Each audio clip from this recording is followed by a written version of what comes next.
Rád by som vás privítala v dnešnom takom live webináre, podcaste. Je to taký nový formát, ktorý sme zvolili preto, aby sme sprostredkovali také reálne skúsenosti, či už s našou platformou, alebo s celkovou s digitalizáciou starostlivosti.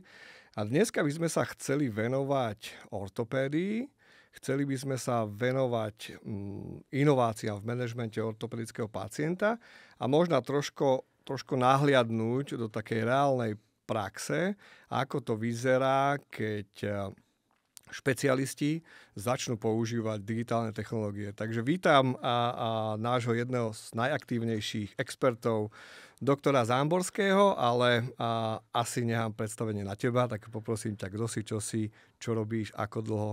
A samozrejme, ďakujem, Patrik, v prvom rade za pozvanie, aj za túto zaujímavú tému, že ju môžeme šerovať s ďalšími.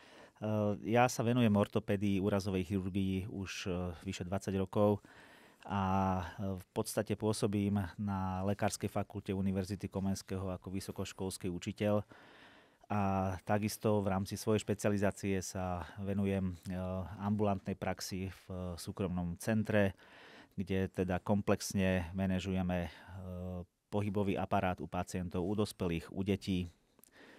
V rámci Lekárskej fakulty sa venujeme rôznym projektom. Moje taký hobby je regeneratívna ortopédia, kde sa snažíme teda nejakým spôsobom prinášať a robiť inovácie, aby sme vedeli zlepšiť pohybový aparát ako taký.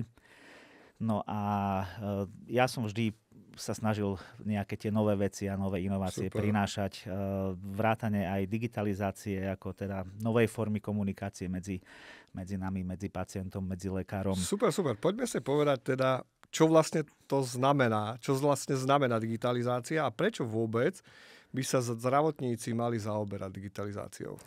No, v prvom rade požiadavka je úplne základná, je zrýchlenie procesov a zníženie administratívnej záťaže. Všetci vieme, že zdravotníci, to nie je žiadne tajomstvo, že sú preťažení u nás. Čiže my hľadáme nejaké také iné formy, ako byť viac flexibilný. Mnoho zdravotníkov by možno uvítalo viac prácu z domu, menej času strávenej v ambulancii. Podobne a ja som mal tento zámer, čiže využívam cloudové služby, viem sa pozrieť na svojich pacientov v podstate kedykoľvek, kdekoľvek, keď som chorý alebo v zahraničí. No a čo sa týka tej digitalizácie pre Slovensko, to je taká otvorená téma, je veľmi zaujímavá, preto sa mi páči. A máme síce rozdielne systémy, máme nejaký nemocničný systém, teda pod správou Ministerstva zdravotníctva, ale potom je tu aj privátny sektor, ktorý sa teda ďalej rozvíja a v tom privátnom sektore, ak chcete byť lepší, musíte sa jednoducho obracať, musíte mať všetko lepšie zorganizované, čiže pre mňa je ten komfort pacienta dôležitý, hej? Čiže razíme taký ten proklientský prístup. No a vďaka digitalizácii ho máme. Super, poďme sa pozrieť na tvoju kliniku, poďme sa pozrieť, aké problémy si riešil vlastne pred zavádzaním a že vlastne, čo ťa viedlo, aké boli tie motivátory zaviesť digitálny manažment pacienta u teba v klinike? No, poviem ti to na príklade, ktorý každý lekár asi pozná. Systém veľmi dobre nefunguje, ambulancie sú preťažené, vidíme to každý deň v správach, nevieme sa dostať k špecialistovi, pacient sa nevie dostať k špecialistovi. Čiže ja tiež aj osobne mám obrovské tlaky od pacientov, alebo teda poznatky máme všetci od pacientov, snažia sa obchádzať teda čakacie doby formou takou, že buď nás kontaktujú osobne, alebo teda formou nejakých známych. A teraz sme zasypaní správami, WhatsApp, mailami, kde teda... Koľko máš tých WhatsAppových správ denne? Denne strašne veľa, nedokážem to proste filtrovať. Je to celý deň, je to celú noc a nedá sa proste vyhovieť vždy týmto požiadavkám. Veľa príloh chodí do mailu, pozri sa na moje rentgeny, pozri sa na moje MR-ko. Super. Jednu vec, čo možno by sme mali povedať, je, že jedná sa o také súkromné citlivé dáta. Vrátanie teda aj obrazovej dokumentácie, ktoré sú nechránené. Hej, teda počúvame GDPR, Európska únia a podobne. Takisto to nemá žiadnu koordináciu a ani nefunguje nejaké ďalšie také štrukturované odovzdávanie informácií pacientovi, čiže ono to zostáva také dostrate na to ide. Čiže to bol ten asi hlavný dôvod, prečo To boli tie problémy, ktoré si sa vlastne s nimi stretával každodenne. Áno. Dobre, a teraz si povedzme, ty veľmi úspešne si zaviedol vlastne digitalizáciu, využívaš najviac funkcionalít platformy Hilby v praxi a si dokonca priekopníkom aj v takých inovátorstvách, budeme sa o tom baviť. Ale že ako vlastne zjednodušila tá digitalizácia prácu tebe, keď si pozrieme na ten dennodenný chod ambulancie? No, to vyšlo z toho, že som hľadal nejaké iné alternatívne riešenia, teda komfortnejšie, aby to bolo pre mňa, aby to bolo komfortnejšie pre pacienta. Preto sú tieto digitálne inovácie v podstate v dnešnej dobe už pre mňa nevyhnutné. Či už je to teda objednávanie alebo samoobjednávanie pacienta na nejaký termín. Takisto je to triáž požiadaviek. Triáž požiadaviek znamená to, že uľahčuje to život pacientovi, lekárovi, čiže pacient vie dopredu, povedzme, čo si má pripraviť pred vyšetrením, pred návštevou lekára, aby mal všetky dokumenty skompletizované. Na druhej strane pre lekára to je informácia, aby vedel, čo má očakávať, akého pacienta. To znamená, že aby sme ho vedeli správne nasmerovať. Je pacient napríklad, ktorý chce ísť ku mne, ale nie odborne úplne všetko je vhodné, povedzme, do ortopédie, hodí sa to niekde inde, tak ten pacient musí byť nasmerovaný. No a ďalej zjednodušuje mi život takisto aj funkcionalita uploadu alebo možnosti nahrania do osobného Live ID, alebo teda na cloud toho pacienta, kde všetko je pokope. Tam sa dajú dať žiadne maily, žiadne nič. Všetky správy, MRK, CTčka, všetky možné veci sa tam dajú nahrať a ja mám k tomu vždy prístup. Je to super vec. Využívaš ten prístup aj mimo ambulancie? Áno, určite dá sa to využiť aj mimo ambulancie, pretože už povedzme, že z pohodlia domova sadnem k počítaču, veľa vecí nestíhame cez deň dokončiť, čiže vieš v tom pokračovať večer, niekedy aj v noci, no záleží o tom, ako si manažuješ čas. Vieš sa tam dostať z tabletu, vieš sa tam dostať z mobilu. To sú super veci, ktoré sú veľmi, veľmi rýchle, moderné, veľmi by to zrýchlilo komunikáciu. A ešte aj tá dôležitá vec, čo sa týka našej kliniky, že tá automatizácia, ten štrukturovaný kanál nám hodne odľahčil zaťaženie sestier a recepcie. Super. A asi sa budeme baviť neskôr o kontrolných vyšetreniach. Ja len na ukážku by som spomenul, toto sa dá vidieť na kameru. Dobre, detaile si budeme rozoberať. Mne sa strašne páčilo, že ty si sa vlastne posunul ešte ďalej a priamo do prvej lekárskej správy klientom tlačíš QR kód priamo na objednanie si ďalšieho termínu a follow-up a so kompletnou navigáciou. To znamená, ten pacient de facto ani nepotrebuje nič vedieť o digitálnej platforme, ale vlastne na základe prvého vyšetrenia si odfotí prvé vyšetrenie a už tam má kompletnú navigáciu, kde si čo má ako nahrať, rezervovať a tak ďalej. Áno, samozrejme. Ak môžem k tomuto ti dať nejaký príklad, napríklad, pošlem pacienta s poranením kolena na magnetickú rezonanciu, ale ja neviem, kedy sa mi ten pacient vráti s magnetickou rezonanciou, lebo vieš, že čakacie doby môžu byť týždeň, ale bežne 2-3 mesiace. To znamená, my si nevieme dopredu buknúť ani žiaden termín na kontrolu. O tom je vlastne to celé, ten QR kód a tá možnosť toho follow-upu, že ten pacient jednoducho si oskenuje QR kód, automaticky je v systéme, môže sa tam zalogovať, prihlásiť a ako náhle máte svoje vyšetrenia hotové, ktoré ja som požadoval, či už v obrázkovej dokumentácie, v formáte DICOM a aj s popismi MRiek, laboratórnych hodnot, všetko, čo potrebujem, proste je to tam, on si bukne termín a zvyšok ideme možno ambulantnou formou, ale to je to, čo viac a viac razím, je práve tá digitálna forma cez platformu videokonzultácií a podobne. Ja ešte malá vsúka, pokiaľ budete mať otázky akékoľvek, píšte do chatu a neskôr na záver sa budeme venovať aj otázkam. Dobre, Radko, aké boli obavy zo zavádzania digitalizácie? Kde boli to, keď si sa prvýkrát zoznámoval, že kde boli tie prvé bariéry? Tak to už je taká, povedzme, aj historická otázka. Dnes už je to irelevantné, lebo... Prepáč, že ti to úplne, lebo vieš, niektorí zdravotníci sa veľmi obávajú, že digitalizácia je niečo, čo je nepredstaviteľné. Že bavíme sa o tom, že je to náročné. Že keď sa povie v zdravotníctve digitalizácia, tak je to niečo, čo ako keby je veľmi vzdialené, skomplikuje mi to čas, musím sa učiť nové návyky. Ako to bolo u teba? No, u mňa to bolo tak, v podstate možno to, čo hovoríš, že tie návyky a tá obava možno staršej generácie lekárov a podobne, keďže robíme s citlivými dátami, ale treba si uvedomiť jednu vec, že pozri sa, každý využívame digitálne veci okolo seba dennodenne v súčasnej forme. Máme účty na Facebookoch, Instagramoch, objednávaš sa ku kaderníkovi, do kina a podobne. Aj my zdravotníci využívame platformy a veci, ako je napríklad taxík, alebo objednávame si jedlo úplne bežne. Čiže ja si Takže myslím, pokiaľ že si vieš objednať jedlo domov, vieš si zmanéžovať objednanie pacienta a videokonzultáciu. Tiež si myslím, nemusíš mať obavy, ani lekári nemusí mať obavy. Je to veľmi jednoduché, naozaj. Treba si zvyknúť na nejaký jeden uniformný systém, netreba si zvykať na veľa ambulantných systémov. Treba sa len do toho pustiť. Proste je to celé podľa mňa iba o vôli a o motivácii. Boli nejaké také výzvy, ktoré si čelil úplne v začiatkoch? Možno v začiatkoch to bolo možno také, že veľa týchto vecí je také, že vlastne prináša nám to je to veľa závislé napríklad od internetu, od spojenia a tak ďalej.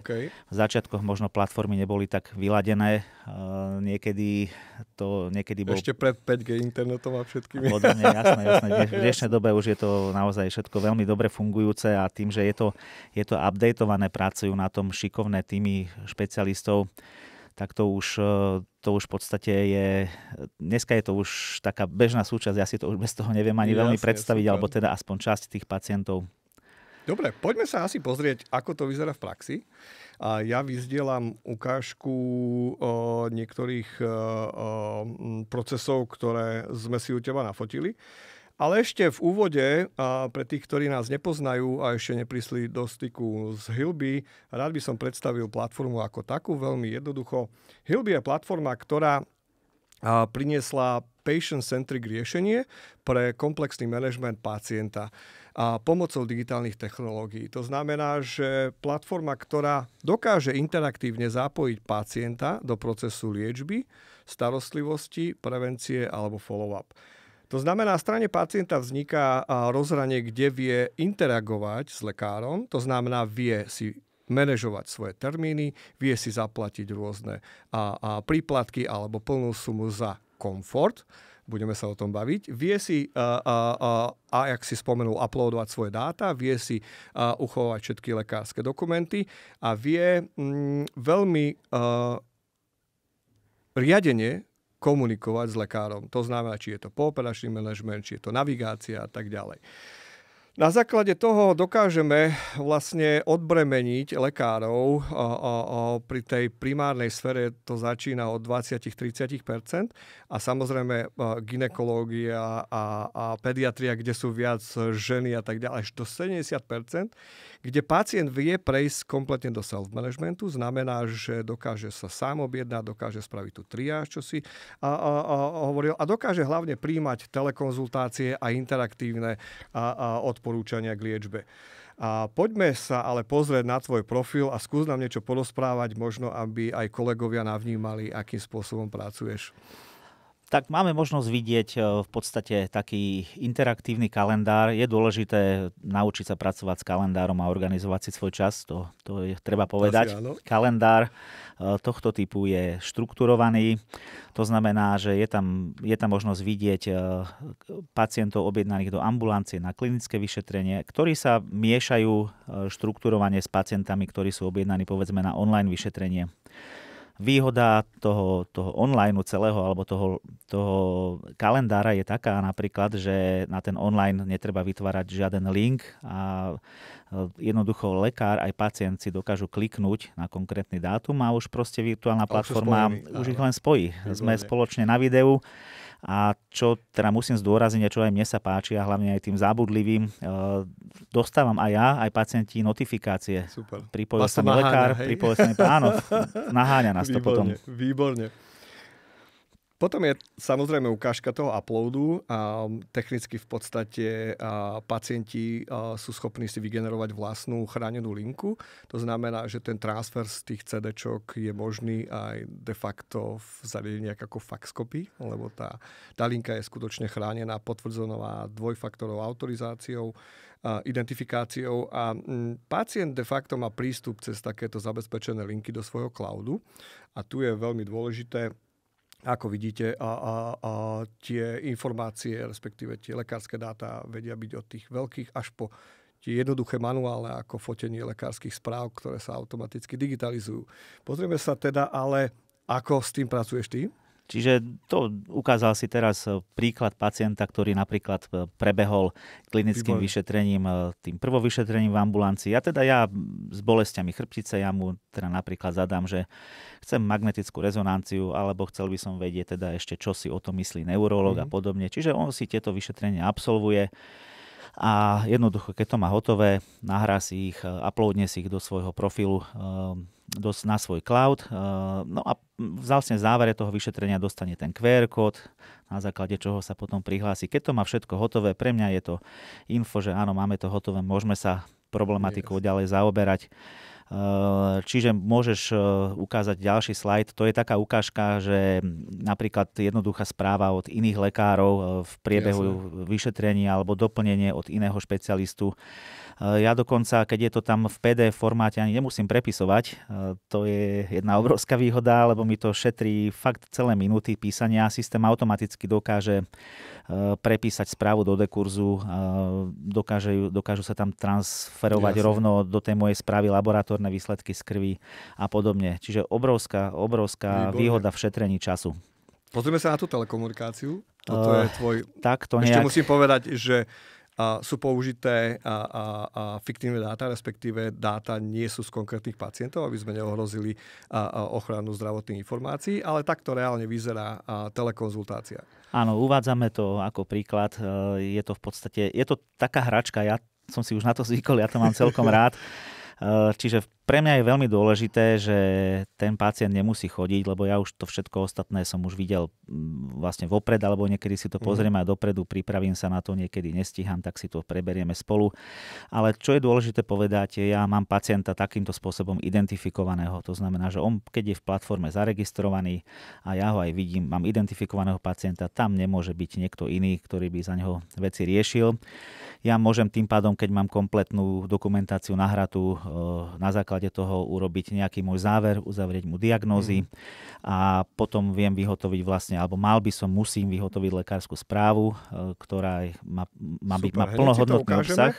A tu je veľmi dôležité, že tým, že táto videokonzultácia ťa obklopuje tými dátami, je to pre teba niečo, čo si vedel používať prirodzene, alebo si musel na to zvykať?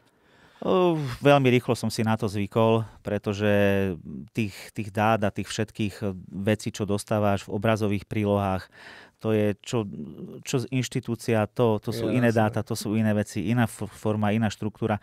Ono sa mi na tomto páči veľmi, že je to usporiadané jednoducho, má to nejakú svoju štruktúru. Ja si v tom môžem, proste vidíme to na tej pravej strane v tom Patient ID, že viem si tam proste listovať, viem si to pozerať, viem si to kedykoľvek otvoriť, viem sa k tomu kedykoľvek vrátiť. Vieš sa k tomu aj vrátiť, de facto, jasné, keď vlastne odídeš unavený z ambulancia, na niečo si spomenieš, máš k tomu viem prístup. Sa k tomu vrátiť. Viem si pozrieť takto jeho starý rentgen oproti novému. Áno, či sa mi napríklad niečo nejakým spôsobom posunulo a tak ďalej. To je... Budem mať otázky. A tuto už je vidieť ten tvoj QR kód. Áno. Toto je taký príklad, Patrik, to si videl v ambulancii, taký príklad z nášho zdravotníckeho zariadenia, takej v podstate správy. To je ten oficiálny dokument, s čím naozaj pacient musí odchádzať, je relevantne vyšetrený a ten QR kód slúži na to, niektorí sa na to pýtajú, teda nie všetci, ale niektorí sa na to spýtajú, páči sa im to. Super. Tak učíme niektorých našich pacientov, tí, čo majú na to chuť, aby si na to zvykli. S tými sa mi dobre pracuje. No, nebude to rýchle, ale ja verím, že bude ich viac a viac. To znamená, pacient dostáva po videokontrole, lebo bavíme sa o tom, že pacient bol vyšetrený klinicky v prvom vyšetrení. Áno. A vlastne je videokontrola, ty si dostal snímky, pozrel si snímky a vlastne robíš poučenie pacienta o ďalšom postupe online, máš ho identifikovaného, overeného a teraz vlastne ty jednoducho tú správu mu uploaduješ do jeho Life ID. Presne tak, áno. To je ten ďalší krok, keď ja tú správu skompletizujem a ja mu ju nahrám do Life ID, super. Čiže on ju tam už má priloženú a on teraz môže ísť k inému špecialistovi alebo môže ísť na rehabilitáciu, kde si tú správu jednoducho vie. Fyzioterapeut rovno, keď sa objedná. Príklad je fyzioterapeut, ak hovoríme o ortopédii, ak hovoríme o niečom o združených, napríklad máme reumatologických pacientov previazaných z ortopédiou podobne. Čiže vieme si tie správy, kto je v systéme, navzájom popozerať. Je to strašne rýchle, je to komfortné. Pacient to má jednoducho u seba. Super. No a potom v podstate nasleduje ten ďalší krok ešte. Ja zdôrazním ešte do chatu, ako môžeš vidieť teda, alebo ako môžu posluchači vidieť do chatu také tie režimové opatrenia. To je taká tá ešte notifikácia, aby pacient videl. Aby to mal stále po ruke. Aby to mal po ruke, čo sme si všetko prešli. Ja mu to tam zhrniem. Čo mi to doktor hovoril. Aby si to vedel pozrieť v mobile, pripomenúť, alebo skonzultovať v lekárni, ak je tam nejaké odporúčanie na lieky. To je vlastne nejaký taký sumár, buď režimový opatrenia, alebo tých zásadných faktov, aby ten pacient vedel pri tom dennodennom manažmente, povedzme, keď má nejakú intervenciu, kde sa má posunúť z bodu A do bodu B, tak vidíte tvoje požiadavky. Samozrejme. Super. Výborne. Ja ešte som vytiahol rentgen a tu nám porozprávaj niečo. Hej, to je ďalší príklad, alebo teda ďalšia možnosť, ako konzultovať pacientov, napríklad detských pacientov, ktorých ja mám veľa. Takéto deti v podstate 10-8 ročné s bolestiami pätí chodia. Urobíme im napríklad rentgen, vidím, že tam je nejaký problém. Vieme, že ďalej aj tak s tým nemám veľmi čo robiť, len musíme vyčkávať, alebo sa tam robí nejaká fyzioterapia. A ja si takto rentgeny následne viem v nejakých horizontoch 3 mesiace, 4 mesiace, pol roka kontrolovať, ale ten pacient nemusí ku mne chodiť povedzme z polky Slovenska do nejakých špecializovaných ambulancií alebo do špecializovaných detských nemocníc, ktorých máme len pár. Ale takto komfortne to vieme pekne odkonzultovať. Vieme sa dať na video, ja si pozriem snímky, ktoré si tam uploadnem, aby sme za 5 minút s takouto problematikou vybavení. Tebe sa stáva bežne, že máš pacientov, ktorí musia cestovať za kontrolným vyšetrením, áno? Samozrejme, cestujú niekedy až z východného Slovenska do Bratislavy. Teraz musia riešiť presuny, musia riešiť parkovanie.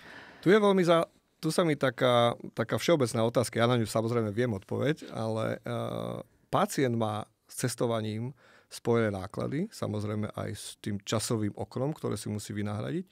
A pacienti sú ochotní platiť za takýto digitálny komfort? Myslím, priplatiť. Ty samozrejme funguješ na komerčnom princípe ako ExpertMed, ale myslíš si, že ten prínos celoslovenský, že ten pacient, ktorý má cestovať na kontrolné vyšetrenie, podľa teba je si ochotný priplatiť za takýto komfort, že má to vyšetrenie z pohodlia domova?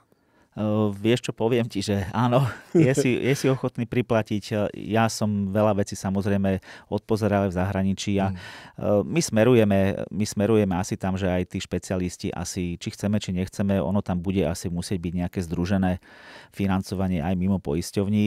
Hej. Hlavne keď sa škálujú aj tí doktori na základe odbornosti, profesionality a dostupnosti. Nie je s tým vôbec problém. Aspoň teda ja v Bratislave to badám, že je to lepšie. Možno v iných regiónoch Slovenska ťažko povedať. Vidíme to aj v iných regiónoch. Samozrejme, otázka ceny, ale každopádne tie náklady sú spojené s cestovaním. Teraz neberieme čas, stratu. Samozrejme, PN-ky, respektíve, že keď sa jedná o to, že ten človek musí reálne pol dňa niekde jak sa hovorí, zabiť. Samozrejme. A nie len tým vyšetrením, ale hlavne keď sa jedná o kontrolné vyšetrenia, určite by som asi nerobil prvodiagnostiku vyslovene online, či? V určitých prípadoch sa to dá. Ano. Ja by som to možno, že iba dal na také zrýchlené konzultácie. Ja neviem, vytkol som si členov, čo mám robiť, alebo kam mám ísť s týmto a s týmto. To sa povedzme dá zmanéžovať cez video veľmi dobre. To sú také tie rýchle, pohodlné konzultácie, keď aj pacient je spokojný. Ale potom sú také tie komplexné, samozrejme, ktoré to prvé vyšetrenie by tam malo byť. To klinické vyšetrenie, proste to neobabreš. To je aj Legartis, by to malo byť, ale ten follow-up, to je to, čo ja som rozbehol a čo sa mi páči. Ten naozaj vieme všetko dokončovať aj v tomto prostredí a ten pacient si na to veľmi dobre zvykol a je ich čoraz viac a viac.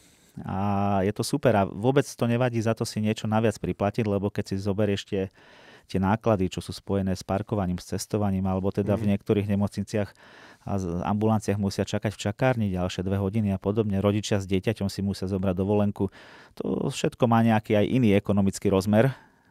Čiže kontrolné vyšetrenia vidím ako taký anglicky povedané quick win, to znamená niečo, kde ako veľmi rýchlo sa dá zaviesť digitalizácia pacienta do praxe, pretože keď má ambulancia alebo lekár nejakú rutinu so svojou sestrou, so svojím ako keby kolegom, tak aj to vidíme aj u iných špecializácií, že v podstate není až tak rýchlo zmeniť tie návyky. Ten človek predsa len musí prísť na iný manažment, ale zavedením online kontrolných vyšetrení, čo v podstate ty pacientovi ponúkneš komfort, nenutíš ho, on stále môže prísť. A buď ho cez QR kód alebo cez SMS-ku pozveš do svojej klientskej zóny, pacient si tam všetko nájde a de facto on je spokojný a ty máš pacienta pod kontrolou. Áno, pod kontrolou. Je to super na taký dlhodobý manažment pacientov napríklad, že jednoducho máš niečo, sú diagnózy, ktoré sleduješ roky. Aké sú to diagnózy, ktoré by si videl takto na taký pravidelný, že tak sa spýtam, sú diagnózy, kde ty de facto vieš aj pasívne kontrolovať tie snímky a v prípade, že sa ti niečo nezdá, tak vtedy vlastne dáš pacientovi videokonzultáciu? Vieš mu dať aj podnet, ale ja teda musím byť o tom, že tam niečo nahral, alebo o tomto mal by som byť asi notifikovaný. To znamená, že ako aktívne tých pacientov v podstate, keď čím väčšiu databázu máš, tak nedokážeš to sledovať, ale potom sú týmy, ktoré sa rozrastajú a vedia to ďalej. No závislí od odbornosti, ale ja ti poviem príklad napríklad takých tých diagnóz, čo vieš veľmi dobre v tomto priestore monitorovať sú napríklad, ja neviem, ako detskí pacienti v ortopédii, benigné kostné nálezy, kostné cysty.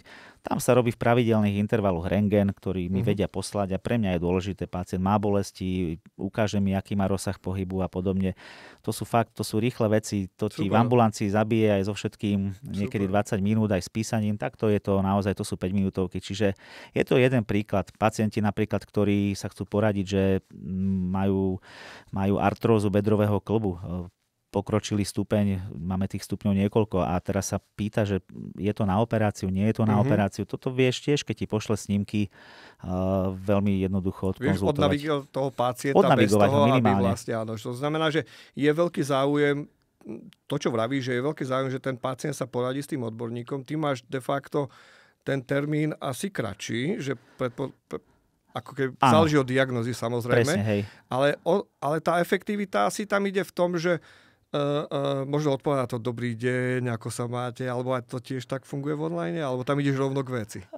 Ale tak áno, je dôležité, aby sa aj lekár predstavil, aj teda, aby sme to uviedli na nejakú takú, lebo tak tí pacienti nie sú na to zvyknutí. Áno. Najprv niektorí môžu mať z toho šok a podobne, hej, starší pacienti sú nezvyknutí, technológia im nič nehovorí, ale sú aj takí, je aj takých veľa, veľmi dobre si na to zvykli. Veď dobre, nakoniec... ja sa ešte spýtam, ako reagujú tvoji pacienti, ale poďme troška tak z vrchu a poďme sa takú otázku, že aký si myslíš je prínos pre slovenské zdravotníctvo? Keby táto technológia, či už len jedna časť, napríklad presunutie kontrolných vyšetrení do online, že ako vidíš ty prínos, kde by to bol ten dopad? No ono je to taká ťažká otázka pre slovenské zdravotníctvo, lebo tak nemocnice a ambulancie máme pod ministerstvom zdravotníctva a podobne prepojené s poisťovňami, ale aj tam vidím do budúcna určite veľa prienikov. Pre tú privátnu sféru je to samozrejme jednoduchšie. Tam vieš začať podľa tohto systému, v podstate podľa podobného modelu v akomkoľvek inom odbore. Ten prínos je pre mňa asi taký, že termín a objednávanie v jednom kalendári presne upratané, mám v tom prehľad. Ešte mám jednu záľudnú otázku. Aký je tvoj názor? Lebo ty si pôsobil aj v nemocničnom sektore, nie si stále len privátna sféra. Áno. Bol by ochotný lekár a špecialista, keby mal za to zaplatené, konzultovať nad rámec svojho času, to znamená, nehovorím, že v nemocnici by sa venoval niekomu inému, ale že či a lekár by vedel mať priestor, lebo tých špecialistov máme málo. A bavíme sa o tom, že máme tu veľkú vôľu pacientov. Na Slovensku pacienti si priplácajú 280 miliónov eur, z toho samozrejme 75% sú lieky, ale stále je to obrovský balík peňazí, ktorý tečie, či už sú to o príplatky, či už sú to plné úhrady, ale čo lekár? Lekár, ktorý v tej nemocnici si to odmáka, z tvojho pohľadu myslíš, že má priestor ešte zobrať nejaké konzultácie? Jasné, Patrik, to je vec, ktorú ja som tiež si nebol istý, že ako na to zareaguje kolegovia, alebo bavíme sa o tom a podobne. Denne vidíš v správach odliv špecialistov, lekári vyhoretí, ambulancie preťažené. Toto sa ešte veľmi ťažko a dlho bude upratávať, aby mali tú motiváciu zostať v nejakom komfortnom prostredí pracovnom, ale aj teda finančne, aby to bolo adekvátne. Ja, čo teda som s kolegami sa bavil doširoka, určite to ti môžem jednoznačne povedať, že veľké percento lekárov má záujem o niečo extra, niečo, čo by robili vo svojom voľnom čase, alebo ak si zoptimalizujú čas, aby si povedzme možno časť jedného dňa v ambulancii, aby tam netrčal neviem x koľko hodín. Tak to je výborná správa pre všetkých slovenských pacientov, si myslím.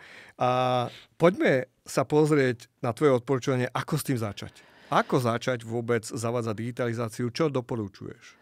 No, hlavne sa netreba báť. Hlavne sa netreba toho báť. Ten začiatok je samozrejme ako všetko iné, čo začínaš. Aj bicyklovať si sa naučil. Hej. Takže ten flow sa neskôr zabehne a proste veľa tých lekárov si uvedomí, že aj takto sa to dá, alebo možno, že si povie, že ako som vôbec mohol byť bez tohto doteraz. Kedy si aj správy si písal na písacom stroji, dnes už máš počítače, to sa vyvíja, to je nevyhnutné a pokiaľ to nepodchytíme my na Slovensku, tak to je také, že... A z tvojho prípadu, čo si vravel, že tie kontrolné vyšetrenia sú takou najlepšou a najjednoduchšou cestou? Takým tým najlepším začiatkom. Áno, že vlastne ten človek si zvykne aj na tie možnosti, ochytá si to, akým spôsobom sa dá ten pacient manažovať a není úplne, že premenený ten dennodenný rytmus. Hej? Samozrejme, a to neplatí len pre nás ako pre ortopédov a podobne, ale naozaj pre iné odbornosti. Super. A ja aj z hľadiska toho naozaj môžem aj poslucháčom, aj teda kolegom, ktorí by mali o to záujem, ponúkam svoju pomoc v tom úvode a v tom nastavení, lebo ja chcem, aby sa to rozvinulo, aby sa to sem dostalo. Alebo teda, veď môžu sa obrátiť aj na teba, Patrik, s tou pomocou, vy ste experti. Ako reagujú tvoji pacienti? Rôzne, ale väčšinou pozitívne. Máme aj starších pacientov, dôchodcov, hej, veci im pomôžu nastaviť dcéra, vnúčka a podobne. Máme tam rodičov s deťmi, ktorí teda tiež to dieťa teda musí komunikovať ako zástupca právny. Ale v podstate reagujú dobre, lebo to ovládanie je pre nich jednoduché. Vieme, spojíme sa z tabletu, z mobilu, keď to nejde cez počítač. Pri tom online? Tak tie online sú také, no pozri sa, treba si na to zvyknúť, aj pacient si musí na to, kto už prebehol týmto, tak už to pozná, že je to absolútne v pohode a je to super. Veľmi si to cenia. Vidíš, povedzme, do obývačky pacientovi do súkromia, ale to je niečo, čo treba hodiť za hlavu. Tam je dôležité ten pacient, aby si uvedomil, že on musí byť vo svojom súkromnom, privátnom prostredí, musí sa tam cítiť komfortne a ako náhle aj má na druhej strane niekoho, kto ho na to nastaví a poučí a podobne, tak títo pacienti už nám z toho online sektoru moc neodchádzajú. Majú to radi, zvykli si na to. Dobre. A čo chytáš najbližšie? Aké novinky pripravuješ? Tak najbližšie chystáme viacero vecí. Okay. Jeden z takých tých zaujímavých bude program Active Care, ktorý rozvíjame. To je taká forma, aby napríklad ty ako pacient alebo ako pacienti mohli mať vždy dobre a rýchlo dostupnú komunikáciu so svojím doktorom. Je to dobré napríklad aj na taký dlhodobý manažment. Poviem príklad, napríklad pacient po operácii kolena alebo po inej operácii. Ja si viem týmto spôsobom veľmi dobre sledovať napríklad hojenie, bez toho, aby teda musel napríklad chodiť a podobne, ale patrí to len pre určité vybraté veci. Viem si sledovať napríklad hojenie rán, alebo monitoring komplikácií, alebo môžem včasne zachytiť nejaké iné komplikácie, povedzme infekcia, alebo podobné veci. Čo je dobré a využívam napríklad je monitoring rehabilitačného procesu, teda pacient po operácii nejakej ide na rehabilitáciu a teraz ten proces trvá 3 mesiace a podobne. Ja si to viem takto veľmi pekne s tým pacientom odkonzultovať a ja viem aj pri tej rehabilitácii napríklad, že kedy sa to zastavilo, kedy má nejaký problém. Jasne. Čiže som s ním aktívne v kontakte, to je ten Active Care. Je také aktívne prepojenie s lekárom, respektíve aj s tvojím tímom, lebo pravdepodobne to škáluješ cez svoj Áno. No v podstate je to tak, že ty môžeš mať Active Care balík aj v rámci nejakého centra alebo nejakého zariadenia, kde teda, aj keď nie si dostupný, že si chorý alebo na dovolenke, tí pacienti môžu mať v rámci toho balíka možnosť rýchleho spojenia s inými špecialistami, kolegami a podobne. Čiže kde dostanú inštrukcie a to sú všetko veci, ktoré sa dajú pekne zvládnuť online. Ďalšia vec ešte taká, že čo ja sa teraz s tým stretávam, teraz sú tie lyžovačky, čiže správa toho všetkého je nekonečne, zranil som sa na kopci a podobne. Active Care by bol dobrý produkt pre akutný úraz, napríklad lyžovačka, futbaly. Čiže v tom balíku ten pacient hneď má komunikáciu, hneď je navigovaný, že čo mám robiť, kam mám ísť, na aké ošetrenie, alebo jednoducho len je to fajn, zatiaľ toto počká, toto znesie odklad, alebo tu smerovať pacienta na nejaké nemocničné zariadenie, kde by to malo byť ošetrené. Proste to je celé, je to o tom, že oni hľadajú lekára týždne, mesiace, nevedia sa dostať a iba je to celé o tom, že nemajú informácie. Čiže rýchly prístup k informáciám. Takže dúfam, že máš dobrú kapacitu, lebo toto znie veľmi, veľmi zaujímavé.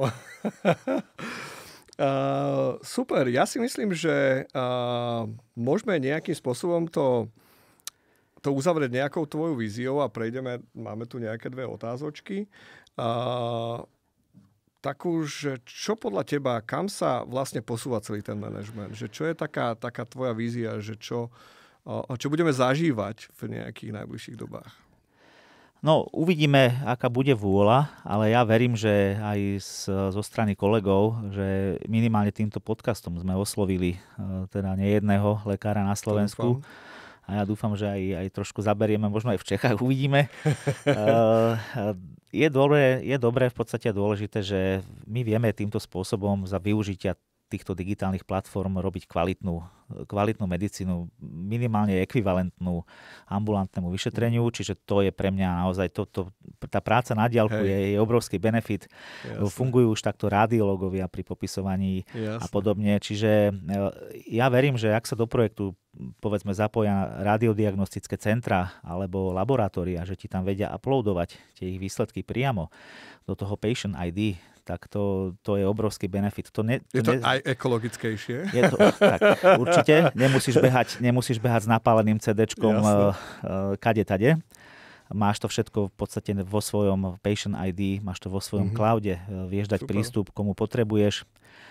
No a vlastne vždy dáš nejakú záverečnú správu. Proste je to ekvivalent klasického vyšetrenia. Samozrejme, nedá sa to implementovať pre všetko, tam treba rozdeľovať, ale to sa všetko človek učí. No a ja môžem ako za seba povedať, alebo aj pre tých kolegov odkaz, že je to jeden taký krásny nástroj, ktorý sa im možno zapáči a dúfam, že sa im zapáči a že si na neho zvyknú. Takže len treba proste byť motivovaný možno aj na tú prácu vo svojom voľnom čase. Ono všetko sa dá nejak nastaviť aj cenovo, aj časovo. Vieš, kam investuješ ten svoj čas? No, je to tak, je to celé o tom organizácii času, lebo vieš, problém je taký, že lekár je jedno z povolaní, kde vyhoretie ti hrozí asi najviac, alebo teda okrem iných, lekári sú vyhoretí, demotivovaní a podobne. Potom je to zrkadlo, ako to pôsobí na toho pacienta, na celý ten systém, čiže možno, že ak sa tam pridá niečo nové do tohto, alebo ak nejak postavíme tú mozaiku, nové stimuly, tak lekár si vie jednoducho meniť to prostredie. Čiže poviem ti príklad, napríklad nie si v ambulancii zavretý celý týždeň, ale zmeníš prostredie a 2 dní si doma. A urobíš si určité hodiny podľa kalendára prácu z domu. A už ťa to refreshne, zmení ti to prostredie, zníži ti to proste rizika syndromu vyhorenia a podobne. Super. Čiže to je takých kopec vecí, čo aj kolegovia, keď si uvedomia a na to nabehnú, aspoň takí tí progresívnejší v začiatku, tak zistia, že to je v podstate všestranný benefit, že to je aj pre lekára, ale teda aj pre pacienta. To je taká tá moja vízia, že toto keby sme možno ďalej potiahli, tak určite, by to bolo super. Ja sa pozriem, čo tu máme za otázku, len si musím dať okuliare.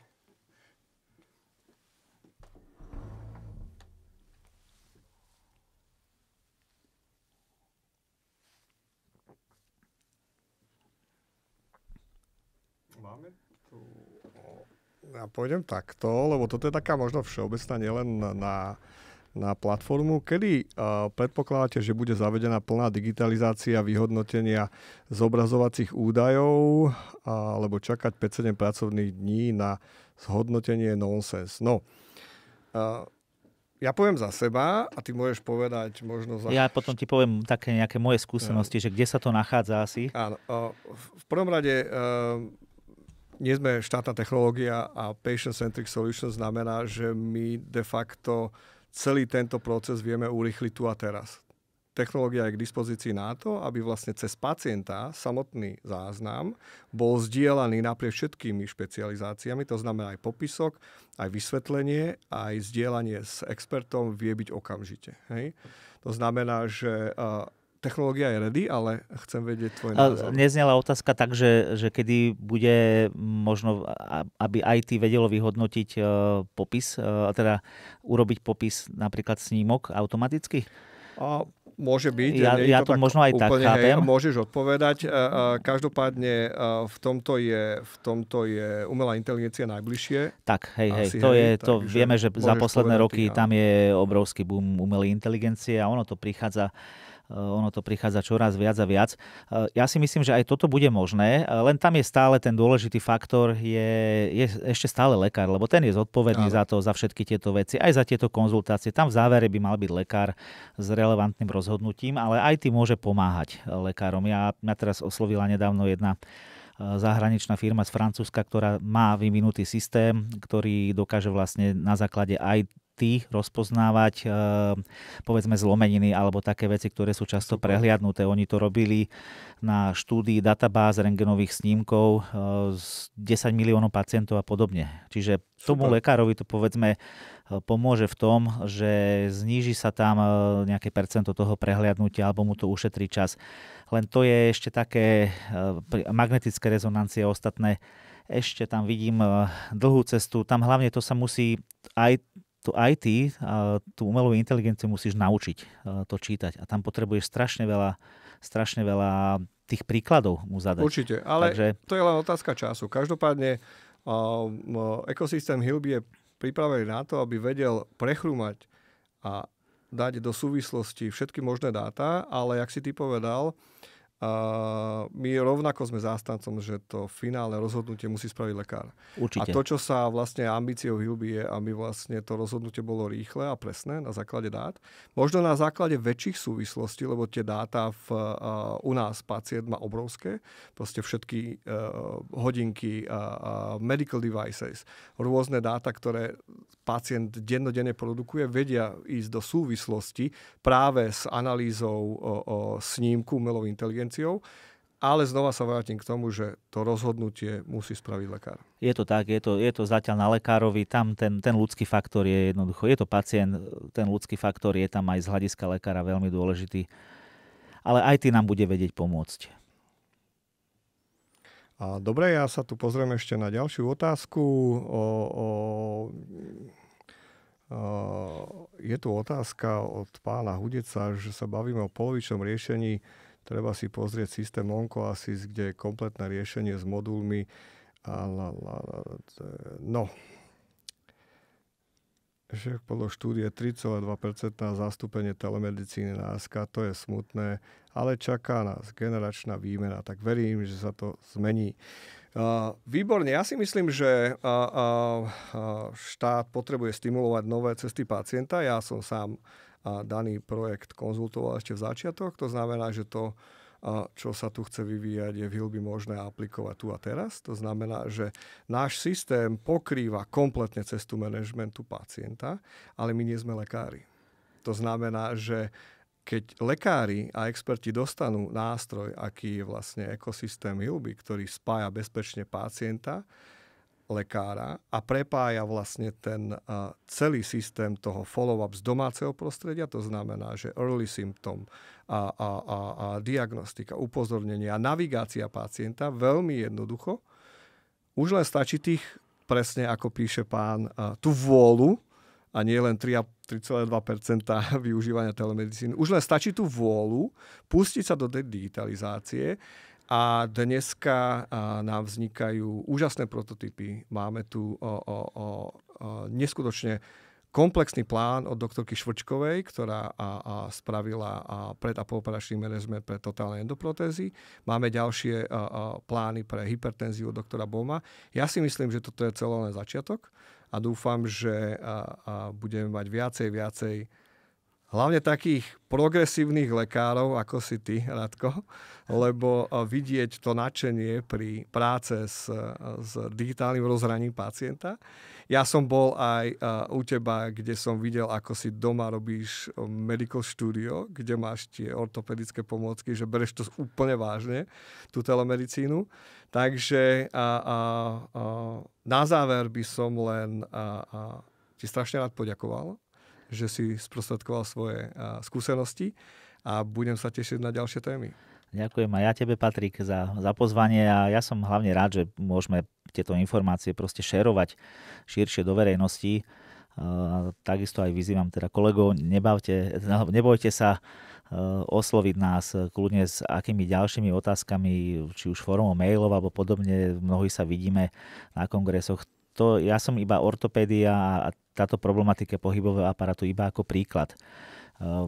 Bude potrebné tam mať aj ďalších kolegov, aby sa ten tím zväčšil a ja si myslím, že to je také pole neorané, to sa dá vyvinúť do výbornej formy. Čiže ešte raz díky za to, že sme sa tu mohli takto stretnúť a porozprávať sa o tom. Ďakujem aj všetkým účastníkom, ktorí si nás vypočuli a záver, teda respektíve video z podcastu vám príde mailom a v prípade, že budete mať akékoľvek otázky, hilby.com sú všetky naše kontaktné údaje a konzultácie. Aj celá platforma je pre poskytovateľov zdarma.